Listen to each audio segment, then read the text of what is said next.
कोई औरत अपने दामाद के साथ हज या उम्रा के लिए जा सकती है? कोई औरत अपने दामाद के साथ हज या उम्रा के लिए जा सकती है। जी। अगर औरत अभी जवान है, अधेड़ है, वजन 50 साल की है,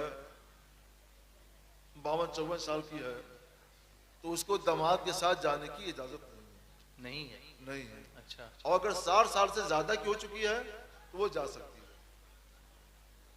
सास 60 साल से ज्यादा की हो चुकी है तो दामाद के साथ जा सकती है, और उससे कम उम्र की है तो नहीं जा सकती।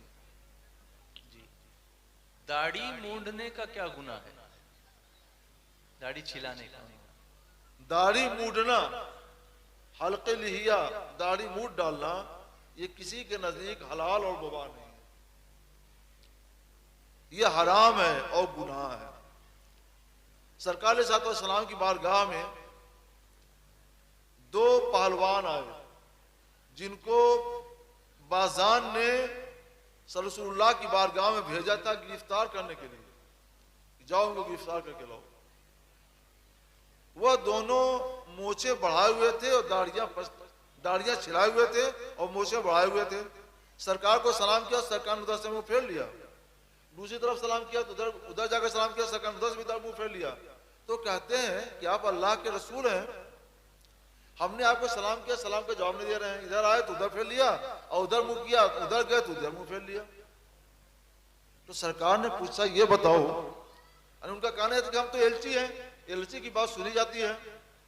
तो सरकार ने फरमाया ये बताओ कि तुमने जो अपनी ये हालत बना रखी है कि दाढ़ियां मुड़ाए हुए हो, मोछे बढ़ाए हुए हो, इसका तुम्हें किसने हुक्म दिया है? तो कहा कि ये इसका हुक्म हमारे रब खुसरू परवेज ने दिया है। तो सरकार साहब ने फरमाया लेकिन मेरा अल्लाह रब्बुल इज्जत जल्ल जलालहू ने तो ये हुक्म दिया है दाढ़ियां बढ़ाओ और मोछे पस्त करो। फिर उन्होंने कहा कि हम आपको गिरफ्तार करने के लिए आए हैं। फरमाया कि जिसके हुक्म से आए हो मालूम कर लो फला रात को वो कत्ल कर दिया गया है, जिंदा हो तो बताओ, देखा जाएगा। अभी वापस गए तो रसूलुल्लाह ने जो खबर दी थी वो खबर बिल्कुल सच्ची थी, वापस आए और इस्लाम कबूल कर लिया। सुभान अल्लाह, सुभान अल्लाह। एक हदीस में सरकार ने फरमाया आफुल लोहा वाफुस शवारी, दाढ़ियां बढ़ाओ और मोछे पस्त करो। तो यह रसूलुल्लाह का फरमान है, इसकी खिलाफ वर्जी रसूलुल्लाह की खिलाफ वर्जी है। इसी हदीस पाक की वजह से मजहब इमाम आज़म रहमतुल्लाह अलैह का यह मसला है कि दाढ़ियां बढ़ाई जाएं और मोछे पस्त की जाएं। हाँ, दाढ़ी अगर बहुत बड़ी हो जाए तो उसको यूं मुट्ठे में ले लें और जो फाजिल है उसको काट दें। जी। मगर फाजिल का मतलब यह है, ये ऊपर वाला नहीं। हाँ। मुट्ठी में लेकर नीचे से काटे, ऊपर से नहीं काटना है। अच्छा अच्छा। हाँ। समझ में आ गई बात ना? जी जी। चलिए, बिजनेस या कोई बड़ा काम करने के लिए प्रोजेक्ट हो, बैंक से लोन लेना, क्योंकि उसमें इंटरेस्ट भी देना पड़ता है, बहुत सारे लोग इसमें इंटरेस्टेड भी होते हैं, तो इस तरह बैंक से लोन लेके बिजनेस करना कैसा है? अगर ऐसा आदमी लोन ले रहा है कि लोन लेकर वो अच्छी तजारत कर सकता है, ऐसी जगह तजारत करना चाहता है कि वहां वो तजारत खूब चलती है, तो उसके लिए इजाजत है कि बैंक से लोन ले, तजारत करे, कमाए, ताकि उसका भी भला हो और हुकूमत का भी भला हो, दोनों का भला होना चाहिए। देहात की मस्जिद गांव के लोगों से भर जाती है, ऐसे गांव में जुमा की नमाज का क्या हुक्म है? वहां जुमा पहले से कायम है कि नहीं कायम है? ये तो नहीं बताया। अगर जुमा वहां पहले से कायम है तो बंद नहीं किया जाएगा, जुमा पढ़ें, इस पर इत्तेफाक है।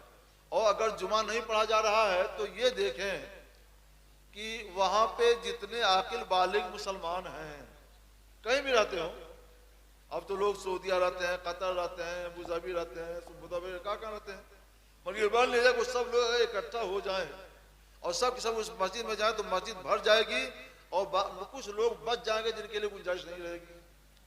अगर इतने लोग वहां पे हों तो दूसरी मस्जिद बनाने की जरूरत पेश आए तो इमाम अबू यूसुफ रहमतुल्लाह अलैह की रवायत नादिरा यह है कि वहां के लोगों के लिए नमाज जुमा कायम करना सही है, वो जुमा पढ़ सकते हैं। अच्छा। और अब एक जमाने से 1984 ईस्वी से मैं इसी पर फतवा देता हूँ। जी इस पर उलमा का फतवा तो मिला था मगर हिम्मत नहीं होती थी। फतवा रजिया मैंने बहुत पढ़ा है।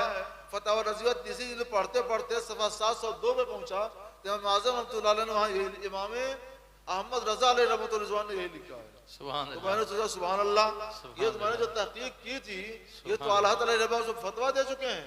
जी तब से मैं यही फतवा देता हूँ। सुभान अल्लाह, सुभान अल्लाह। इमाम अहमद रजा अलैहि रहमतुल्लाह रिज़वान याद रखिएगा आशिक रसूल है। सुभान वो अल्लाह। बहुत बड़े मुहक्किक भी थे और बहुत बड़े आशिक रसूल भी थे। हमने कल भी बताया था कि वो जो बताया मैंने कि उनके इश्क रसूल की वजह से हम लोगों की पहचान होती है। सुभान अल्लाह। एक मर्तबा में गया मुस्लिम यूनिवर्सिटी में, वहाँ पे कनेडी हॉल में मेरा खिताब था। अलीगढ़ में। अलीगढ़ में जी कनेडी हॉल में मेरा खिताब था जी। अज़मत रिसालत पर। जी मेरे अलावा 4 खतीब और थे, मदरसों से आए थे। चारों का बयान हुआ। अनाउंसर ने चारों का नाम, लक़ब, ओहदा सब कुछ बताया, ये करते हैं, ये करते हैं, सब करते हैं। जब मेरी बारी आई तो न मेरा नाम बताया, न ओहदा बताया, न लक़ब बताया। तो मुझको थोड़ा खराब लगा, भाई कुछ भी तो बता देते, सब ना बताते, जी। थोड़ा ही बता देते, लोग जान तो जाते। हाँ, मैं कुछ नहीं बताया तो क्या बताया कि अब मैं ऐसे को पुकारने जा रहा हूँ, ऐसे खतीब को जिनकी जमात का नारा है जान है इश्क मुस्तफा, सुभान अल्लाह। रोज सुभान वजू अल्लाह। करे खुदा, जिसको दर्द का मजा नाजे दवा नाज़े उठाए। दवा उठाए क्यों। सुभान अल्लाह, सुभान अब अल्लाह। सब लोग इधर उधर देखने लगे तो मैं समझ गया मेरा कोई है नहीं। तो मैं खड़ा हो गया और 45 मिनट तक तकरीर। सुभान अल्लाह, सुभान अल्लाह। फिर के गली गली तबाह, ठोकरें ठोकरें सबकी सबकी खाए क्यों, दिल को जो अक्ल दे खुदा तेरी गली से जाए क्यों। जी बस अब सैयद अमीन साहब थोड़ी देर में तशरीफ लाएंगे, तो हम भी यहाँ से आमीन कह के रुखसत हो जाएंगे इंशाअल्लाह। तो एक मॉडर्न क्वेश्चन है टेस्ट ट्यूब बेबी का। अच्छा अच्छा, what is your ruling on test tube baby. Test tube baby, ये अव्वल इसकी याद हुई थी और अब इसमें कुछ तरक्की हुई है तो इसी का नाम कुछ और हो गया है, तरक्की भी हो रही है। जिनके घर औलाद नहीं पैदा होती, तो चाहे औरत में कमी हो या मर्द में कमी हो, तो वो ये क्या करते हैं कि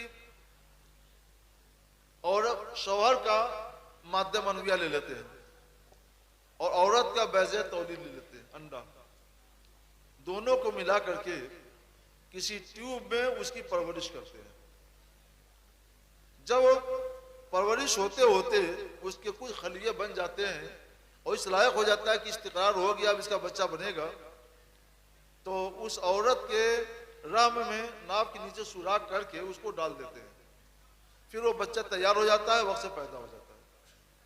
यह है टेस्ट ट्यूब बेबी। ये इसकी 6 शक्लें हैं, 5 शक्लें हराम हैं, उसकी इजाजत नहीं है। लेकिन जो आखिरी शक्ल है, 6ठी शक्ल, जिसमें बैज़े तौलीद औरत का हो और मादे मनविया शौहर का हो, दोनों का बैज़ा और क्या कहते हैं मादे मनविया ले करके ट्यूब में बढ़ाया जाए और उसी को औरत के राम में रखा जाए, तो इससे बच्चा साबितुन नसब होगा, जी हलाली होगा। जी रह गई ये बात कि औरत का ये जो शर्म का हिस्सा है, इसको खोल कर उसको देखना छूना ये जायज है कि नहीं। हम ये शर्त लगाते हैं कि शौहर खुद सीख कर ये काम कर ले तो सबसे अच्छा है, तो कोई बात नहीं, सब जायज भी है और हलाल और साबितुन नसब। लेकिन अगर कोई दूसरी औरत करती है तो उससे हम लोग मना करते हैं कि ऐसा नहीं करना चाहिए, लेकिन करेंगे तो बच्चा हलाली होगा, साबितुन नसब होगा जी। और उन पर बाद में तौबा करना भी जरूरी होगा। अच्छा, तौबा भी करनी है। चलिए एक आखिरी सवाल जो बार बार मेरे पास लाया जा रहा है उसको पेश करता हूँ। ये पूछते हैं कि खुलफाए राशिदीन की तरतीब और अफजलियत आपने बताई, तो जो हज़रत अली को माने लेकिन हज़रत अबू बकर सिद्दीक को न माने, तो उसके लिए क्या हुक्म होगा। उसका हुक्म अल्लाह जानता है क्या है और इसको अल्लाह के हवाले कर देना चाहिए। हम अहले हक हैं, अहले सुन्नत व जमात, तो हम अपने मज़हब पर, अपने अक़ीदे पर मजबूती के साथ कायम रहें। हम कायम रहेंगे तो अल्हम्दुलिल्लाह हमारा मज़हब यूं ही जिंदा रहेगा और ताबिंदा रहेगा। इससे ज़्यादा इसरार न किया। जी तो मैं समझता हूँ कि इस नशिश को अब यहाँ पर हम मुकम्मल करते हैं, और जो नाज़िम जलसा हैं उनसे गुजारिश है कि वो आगे इस तरतीब को आगे बढ़ाएं। अल्लाह हज़रत को जज़ाए खैर अता फरमाए और आप सबको भी। अस्सलामु अलैकुम व रहमतुल्लाह। इंशाअल्लाह फिर इजलास होगा, आएंगे। कुछ ज़्यादा वक्त आप लोग दे देंगे, 1.5 घंटा 2 घंटा दे देंगे थोड़ा हो। अच्छा, थोड़ी थोड़ी देर गुफ्तगू होती है इनकी, और वो दिमाग में बच जाए, लोग उसको अमल करें, समझें, तो ये रात भर जाग कर नफल इबादत से बेहतर है। हज़रत सैयदना इब्न अब्बास रज़ियल्लाहु ताला अन्हुमा ने फरमाया, हदीस पाक है कि तदारुसुल इल्म साअतम मिन लैल खैरुम मिन हियाया। रात में एक घड़ी बैठकर दीन की बातें सीखना सिखाना रात भर जाग कर नफल इबादत करने से बेहतर है। आप लोग रात भर जाग कर जो नफल इबादत करते, उससे बहुत अफजल काम आपने कर लिया कि दीन की बातें सीख ली, सिखा ली। सरकार फरमाते हैं तलबुल इल्म फरीदतुन अला कुल्लि मुस्लिम व मुस्लिमा, इल्म हासिल करना फर्ज है हर मुसलमान मर्द पर, हर मुसलमान औरत पर। तो आपने अपना फरीजा अदा कर लिया, अल्हम्दुलिल्लाह। ठीक है,